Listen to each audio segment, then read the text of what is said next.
પોતાનું સ્વાસ્થ્ય સારું રાખવા માટે લોકો હવે ડૉક્ટર કરતાં વધારે ઇન્ટરનેટ પર વિશ્વાસ કરવા લાગ્યા છે, પરંતુ આના કારણે અનેક નુકસાન થતા હોય છે। આવો જ એક કેસ કેરળમાં બન્યો છે। કેરળના કન્નૂરમાં એક 18 વર્ષની યુવતીનું ડાયટિંગના કારણે મોત થયું છે, જેમાં યુવતીએ પોતાનું વજન ઉતારવા માટે ઇન્ટરનેટ પરથી ડાયટ પ્લાનને ફોલો કર્યો હતો।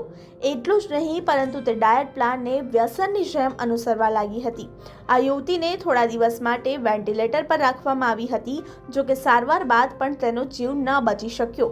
મોટા ભાગે લોકો સ્વાસ્થ્ય માટે ઇન્ટરનેટ પર આવતી જાહેરાતો અને દવાઓ પર ભરોસો કરવા લાગ્યા છે, પરંતુ સ્વાસ્થ્ય માટે નિષ્ણાત ડોક્ટરો પર જ વિશ્વાસ રાખવો જોઈએ, ના કે ઇન્ટરનેટ પર, કારણ કે ઇન્ટરનેટ પર સ્વાસ્થ્યની સલાહ આપતા લોકો પાસે કોઈ પણ પ્રકારની ડિગ્રી નથી હોતી। તે લોકો માત્ર રૂપિયા રડવા માટે જ આ બધું કરતા હોય છે।